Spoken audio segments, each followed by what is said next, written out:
So we earned, right? We earned this Pelicans-Thunder game that had 20 lead changes, more than the other 7 games of the weekend combined. It went down to the wire in Oklahoma City, and we've had all this talk. The Thunder, they're the youngest 1 seed in NBA history. People just hating. Oh, they're just fun. And they stay loose. Well, and on top of it, you can't have the toughest Western Conference with 10 teams over 500 and then say the number, then say the one team isn't very good.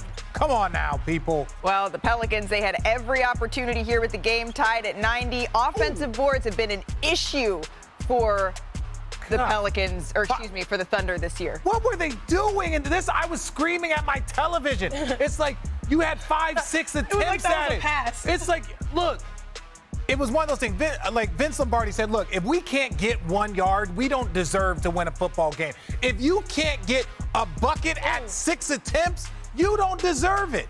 And look, huge block by Chet. Huge block. We should shout out he's the first player since Shaq in 1994 to have a double-double and 5 blocks, but it all came down to this. All tied up at 90 here. Shanae?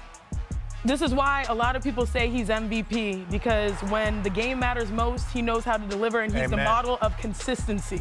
Drives and one Tough there bucket for SGA. So then 11 seconds to go. We need one more look at this. It's just, oh my gosh, it's just so difficult. It's fired up in there, too.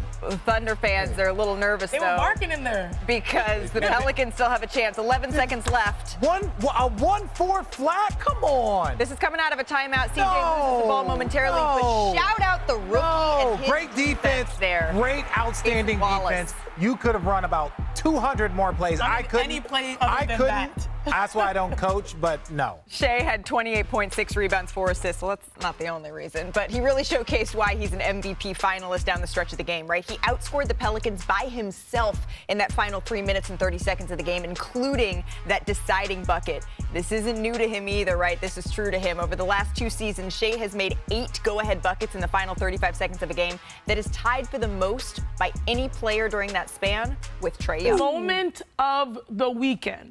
The video drawing back and forth with KD and Ant. I mean, I loved it. Now, we're talking about teams playing without their stars. We're giving a lot of kudos to Dame. Give kudos to this guy, because he took every assignment, both defensive, getting steals early on in the game, but then also just his offense. He just felt like he wanted to make a statement. He did exactly that. He said on NBA Today that he knows that going against Devin Booker, who is regarded as one of the best 2 guards in the league, he can prove that he can actually take that crown. And that's his personal GOAT, Kevin Durant, on the other side. And he's cooking. And that's what makes this so satisfying, because you got the KD smiling at him. Watch this. Just tough handles, change of speed, left hand. And he's like 6'4.5", doing that over 6'11", right? Just the bringing it back. Yes, look at that. The breaks, the going across 2 defenders. Woo! Wow. And that was it for me. Pound the chest, talk your ish. Here for this, because KD knows he helped build up a generation. This is his favorite player, and they're going down to the wire battling. Gotta love it. The third quarter is really when he caught fire. One more time over Kevin Durant. Here's Zach. Night. That's it. I mean, what a opening statement from the Timberwolves, who, you know, were 0-3 against Phoenix in the regular season. And Rudy Gobert picking KD, and then bye-bye. Can we give some love to Rudy Gobert? Yeah. Yes. He's out here people talk about most overrated. He's out here picking stuff. Let's take a listen to Anthony Edwards. Oh, we're going to wait till we hear from Anthony Edwards. We thought we were, but we showed you so much goodness from him, then we'll just talk about him instead. We heard a lot. We heard a lot from Anthony Edwards. We heard a lot from him on the floor over the weekend. What did you see from him? I'm going to be the nerd guy, okay? So, unbelievable. Talking trash, hitting threes. A little thing that I liked, even when he was in Inferno, even when he was single-handedly burying the Suns late in the third quarter, he's kept his teammates in mind. Just simple little passes. You're going to blitz me, Drew. You make sure you're going to put 2 on me. I'm just going to keep the machine moving. We're going to get great shots. Everyone's going to feel involved. That's a miss, but that's good offense. That's a healthy team. Same thing here. You're going to blitz me? Let me read the situation. Let me see what's going to. Here comes another guy. Boom, get off of it. And they continue to get good offense from there. Again, these are misses. I think Naz Reid misses. That's a great shot. And you know what? On a lot of these kinds of plays, the ball will come back to Anthony Edwards in better position than he gives it up. But this is just simple basketball. This is all from late in the third quarter when he's rolling. He could take hero shot after hero shot, and he didn't. And that is apex Anthony Edwards. That's an MVP candidate. That's a guy who can take this team a long, long way. I am getting so happy because Are ya? You talk about, you can tell, right? You talk about that being simple basketball. When we go into playoff series and we try to forecast who will win, the first question we say is who's going to be the best player on the floor. When it comes to Anthony Edwards, it might be the first time where I say I don't really care if he's the best player on the floor, because what does he bring?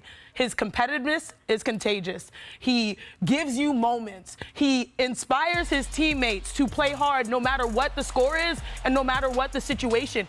This is a star in our eyes, just continuing to grow in front of everyone, and he shows passion. We're talking about a weekend of blowouts. This was the highlight, and it wasn't necessarily his scoring. It was him playing with passion. To me, this is the face of the future of the NBA, and it's done in a healthy way. Yeah. You can talk your ish and you can back it up. He's only 22. A certain player who is regarded as maybe one of the greatest to ever do it placed a phone call into the studio this weekend and said to the great Michael Wilbon, to the great Stephen A. Smith, you know what? I like this kid, and maybe some of the comparisons, they're not all that far off. What do you see in this, Perk? Everything and more, 89 Mike, but it's his leadership for me, right? And can he be the best player in any series? Hell yeah, he can.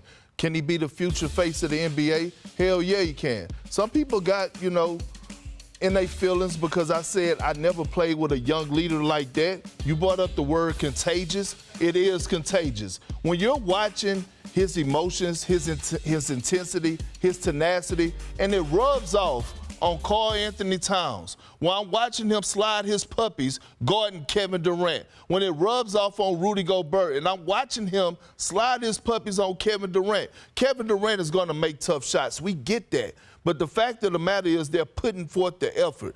Donovan Mitchell couldn't dig that out of Rudy. Jimmy Butler couldn't dig that out of Karl Anthony Towns. So when I see the energy that this young man is playing with, I mean, it's a perfect – people say they haven't been this relevant since Kevin Garnett, but guess what? The personalities match. Well, they are on a collision course with the Denver Nuggets if they are, in fact, able to get out of this first round. And I have a feeling Kevin Durant may have a little something to say about that. Well, what do you have your eye on in this one? Look, I think the battle of the boards is important. The graphic that you showed, to me, said everything, because the minutes that he's on the floor, they can win. They have a chance in the series, but they have no answer for when he's off of the floor, particularly going up against the Knicks, who had 23, 55 to 33 was a rebounding advantage plus 20. That is what they do. To me, overall, you go into a series, and the reason why I'm heavy on the Knicks moving forward is, yes, he may not be 100%, Joel Embiid, but the Knicks, you walk in there and you say, all right, let's let these guys beat us. Not Jalen Brunson, right? Not Dante DiVincenzo, who they didn't shoot the ball well. Well, Deuce McBride showed up. Right. Mitchell Robinson showed up. So now you go into a game, too, where those guys that you don't want to give confidence to, they have that confidence. I actually learned this from Perk earlier, listening to him on First Take today. That was an excellent point. So it feels like even when you feel like you should have an advantage, you gave confidence to the wrong people, and you know that Jalen Brunson's not going to shoot the ball as poorly as he did before. The other concern for the Philadelphia 76ers is that Tyrese Maxey is listed as questionable with an illness. He wasn't at shoot-around this morning, Zach. They need all hands on deck. Hopefully you can give it a go, because I'll tell you what, the Knicks ain't stopping for anybody. No. They just come at you, and they hit, and they hit, and they hit. And if you don't have everybody, and if you don't bring it 100%, they're just going to get every rebound and shove it down your throat. No, but again, I still saw a collective team effort, right? You mentioned McBride and Josh Hart. Josh Hart, we talked up here. When they traded for Josh Hart, we set up on this show and said they got an adult in that room. He is one of those players that every championship team wants, because he has always shown the ability to show a high level of competitiveness, showing up in the moment, doing all the little things. It might be charges, but him, DiVincenzo, they have been one of the big reasons why they were able to hold on with all of the injuries to OG and to Julius Randle. Josh Hart all of a sudden started getting triple-doubles and double-doubles. He just showed up, and in this moment, knocking down big three after big three, that was a difference. And if you see that clip right there, that is the strategy. You're going to say, let him beat us from the outside. Let's see. But stop.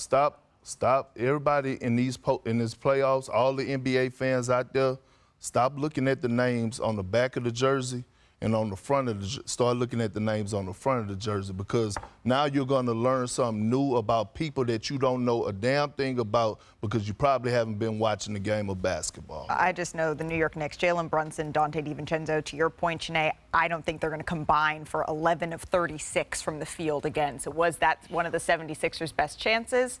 We shall see.